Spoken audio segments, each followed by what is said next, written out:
कैसे हैं आप लोग। आज हम बात करेंगे माइक्रोसॉफ्ट एक्सेल प्रोग्राम के बारे में। तो अगर आप चैनल पर नहीं हो तो चैनल को लाइक, सब्सक्राइब एंड शेयर ज़रूर करें। बेल आइकन को प्रेस करें ताकि जब भी आप नया वीडियो अपलोड करो आपको नोटिफिकेशन मिले। तो वीडियो को शुरू करते हैं। आज हम बात करेंगे माइक्रोसॉफ्ट एक्सेल के बारे में। तो उससे सबसे पहले बात करते हैं कुछ इंट्रोडक्शन की। तो अब आपके सामने एक प्रोग्राम ओपन है। इस प्रोग्राम के अंदर आप देखेंगे सबसे ऊपर दे रखा है क्विक एक्सेस टूल बार। एक छोटा सा बॉक्स दे रखा है क्विक एक्सेस टूल बार, जो टाइटल बार पट्टी के अंदर शो हो रहा है। सबसे ऊपर वाली पट्टी है जिसको बोलते हैं टाइटल बार। टाइटल बार के अंदर लिखा हुआ है बुक 1 एक्सेल। तो जब भी आप प्रोग्राम ओपन करोगे तो वो हमेशा बुक 1 के नाम से ओपन होता है। और फिर सेकेंड नंबर पट्टी के अंदर दे रखे अलग अलग मेनू दे रखे, जैसे होम, इंसर्ट, पेज लेआउट, अलग अलग मेनू दे रखे 8। उन मेन्यू के बारे में देखेंगे। फिर इन सब मेन्यू के अंदर या रिबन्स के अंदर अलग अलग ग्रुप बने हुए, जैसे क्लिपबोर्ड है, फ़ॉन्ट है, पैराग्राफ है, स्टाइल है, इस प्रकार। तो सबसे पहले अब दे रखा है A1, जिसमें लिखा हुआ A1, उसको बोलते हैं नेम बॉक्स। इस नेम बॉक्स के अंदर आपके सेल का एड्रेस शो किया जाता है कि कौन से सेल पे आपने क्लिक कर रखा है। नेम बॉक्स के आगे दे रखा है फॉर्मूला बार। फॉर्मूला बार पट्टी के बाद अब जिस सेल के अंदर अपन क्लिक करते हैं उस सेल को बोलते हैं एक्टिव सेल।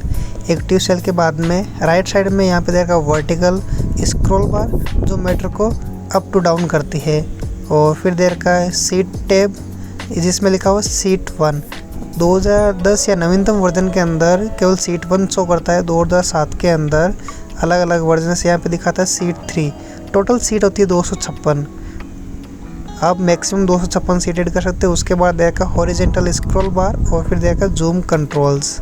आप प्रोग्राम को जूम करके देख सकते हो अलग अलग हिसाब से, जितना अपने को चाहिए वैसा। तो ये जो डायग्राम दे रखा है उसको एक बार अच्छे से देख ले। और फिर अपन बात करें माइक्रोसॉफ्ट एक्सेल के एक बेसिक प्रैक्टिस के लिए। तो एक प्रोग्राम अपने सामने ओपन कर रखा है। तो सबसे पहले दे रखा नेम बॉक्स, जैसे इसमें नाम भी दिखा रहा है और सामने वाले पट्टी में दिखा रहा है फॉर्मूला बार। इसके बाद फॉर्मूला बार पट्टी के अंदर अपन जो भी फॉर्मूला अप्लाई करेंगे वो फॉर्मूला आपको शो करेगा कि आपने कौन सा शो यूज़ किया है। और जिस सेल के अंदर आपने क्लिक करके उसको एक्टिव सेल बोलते हैं। तो मैंने 2 या 2 से अधिक सेल को सिलेक्ट किया। इन सेल को एक सेल बनाने आया, जैसे मान लो 2 या 2 से अधिक सेल आप सेलेक्ट कर रहे हो, उनको एक सेल बनाने के लिए आप क्या करोगे, मर्ज एंड सेंटर के ऊपर क्लिक करोगे तो वो पूरी एक सेल बन जाएगी। अब इस सेल के अंदर अपन कुछ भी लिख के उसको सेंटर में ले सकते हैं। जैसे मैंने यहाँ पे हेडिंग लगाई है मार्कशीट। मार्कशीट हेडिंग लगाने के बाद यहाँ पे दे रखा फ़ॉन्ट साइज़। फ़ॉन्ट साइज़ के अंदर जाने के बाद आप इसकी फ़ॉन्ट को साइज़ को ग्रो कर सकते हो। जैसे मान लो कि मैंने फ़ॉन्ट साइज़ बढ़ा दी है। फ़ॉन्ट साइज़ बढ़ाने के बाद आप क्या करोगे, टेक्स्ट कलर के अंदर सेलेक्ट करोगे और कोई सा भी एक कलर सेलेक्ट कर लोगे। उसके बाद फिल कलर के अंदर आप इसका बैकग्राउंड कलर फिल कर सकते हो। अब इसके बाद अपन क्या करते हैं, आज मार्कशीट बनाते हैं। मार्कशीट के अंदर सबसे पहले मैंने लिखा SR नंबर, उसके बाद लिखा हुआ स्टूडेंट नेम। स्टूडेंट नेम लिखने के बाद आपको लिखना फादर नेम। फादर नेम लिखने के बाद मदर नेम। मदर नेम लिखने के बाद एड्रेस। एड्रेस के बाद 6 सब्जेक्ट यूज करेंगे, जैसे Hindi, English, SS social science, science, Sanskrit और मैथ्स।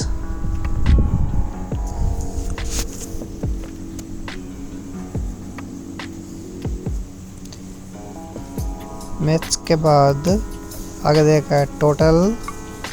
इन्हें आपको टोटल नंबर फाइंड करने कितने नंबर। टोटल के बाद में दे रखा है परसेंटेज। परसेंटेज के बाद में दे रखा है एवरेज। एवरेज निकालने के बाद अपन निकालेंगे मैक्सिमम नंबर।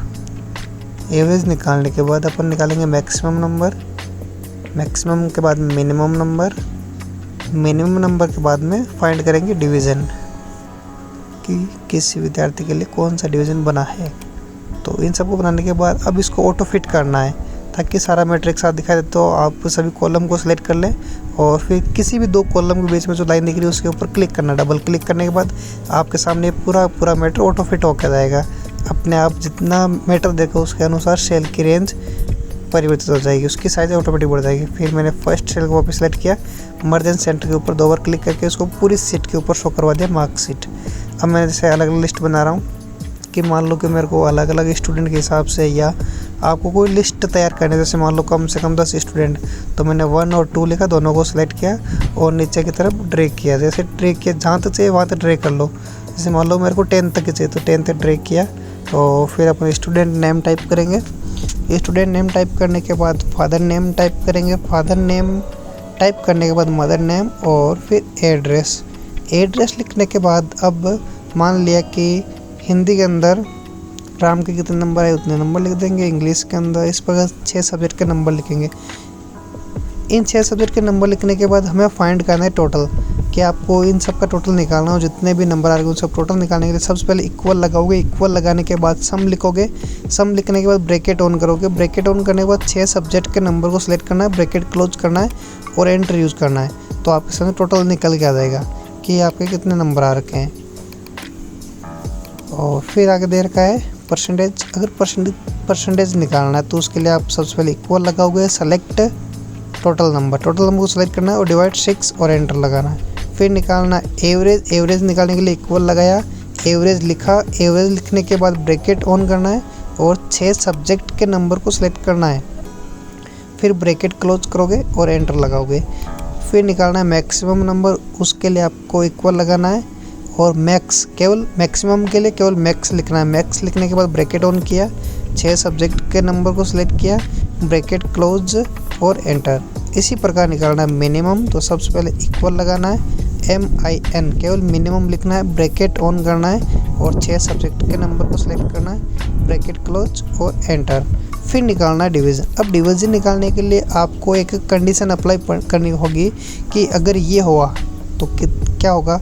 तो उसके लिए अपन बात करते हैं। सबसे पहले इक्वल लगाओगे, फिर इफ लिखोगे। इफ का मतलब यदि ब्रैकेट ऑन करना है, फिर आपने जो परसेंटेज निकाला उस परसेंटेज को सिलेक्ट करना है। यदि आपके जो परसेंटेज है वो ग्रेटर देन है इक्वल किसे 36 या 60 तो कोमा लगाओगे, इनवर्टेड कोमा लगाओगे और यहाँ पे फर्स्ट डिवीज़न लिखोगे। फर्स्ट डिवीज़न लिखने के बाद इनवर्टेड कोमा क्लोज करनी है। इनवर्टेड कोमा क्लोज करने के बाद वापस कोमा लगानी है, इफ लिखना है, ब्रैकेट ऑन करना है, परसेंटेज को सिलेक्ट करना है, greater than equal 45 comma inverted comma second division लिखना है, इनवर्टेड कोमा क्लोज करनी है, फिर कोमा लगानी है। कोमा लगाने के बाद वापस इफ लिखोगे। इफ लिखने के बाद ब्रैकेट ऑन करने के बाद वापस परसेंटेज सेलेक्ट करोगे, greater than equal 36 comma inverted comma और third division inverted comma close, फिर कोमा लगाओगे। और अब आपके सामने एक मैसेज हो रहा है, जैसे इसमें दिखा रहा है कि आपने 3 कंडीशन अप्लाई किए। अगर 60 से ज़्यादा हुए तो फर्स्ट डिवीज़न, 45 से ज़्यादा हुए सेकंड डिवीज़न और 36 से ज़्यादा हुए तो थर्ड डिवीज़न। अदरवाइज वापस कोमा लगाओगे और इनवर्टेड कोमा लगाओ। अगर मान लो थर्ड डिवीज़न में नहीं बनता तो लास्ट उपाय है अपने पास फेल। इनवर्टेड कोमा के अंदर फेल लिखा, 3 टाइम ब्रैकेट क्लोज किया, एंटर। तो आपके सामने पूरा एक लिस्ट बन के आ जाए। अब मान लो मेरे को 5-6 स्टूडेंट या मान लो 100-200 जो भी आपके स्टूडेंट हैं उन सब की लिस्ट बनानी, तो अपन बार बार फार्मूला अप्लाई नहीं करेंगे। एक बार फार्मूला अप्लाई करने के बाद उन सभी फार्मूलाज को सिलेक्ट कर लो। फार्मूला जैसे सेलेक्ट किया और फिर कॉर्नर पे माउस लेके जाओ, उसको नीचे ड्रैग कर दोगे तो सबके ऑटोमेटिक फार्मूला बन के और रिजल्ट आपके सामने आ जाएगा। इसको वापस थोड़ा सा हाईलाइट करते हैं। तो एडजस्ट करने के बाद, यानी पूरा मैटर सामने दिखाई देना चाहिए, उसको एडजस्ट करने के बाद मैंने मार्कशीट वाले सेल को सिलेक्ट किया और टेक्स्ट हाईलाइट कलर के अंदर टेक्स्ट वगैरह का केवल बैकग्राउंड हाईलाइट किया है और सबको सिलेक्ट किया। बॉर्डर पे क्लिक, ऑल बॉर्डर पे क्लिक करने के बाद सबके चारों तरफ बॉर्डर यूज़ कर सकते हो।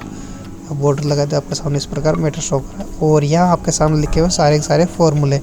तो अगर आपको ये फॉर्मूले चाहिए तो इसको नोट कर ले। अगर आपको ये वीडियो अच्छा लगा तो कमेंट बॉक्स में ज़रूर कमेंट करें कि आपको ये वीडियो कैसा लगा। और भी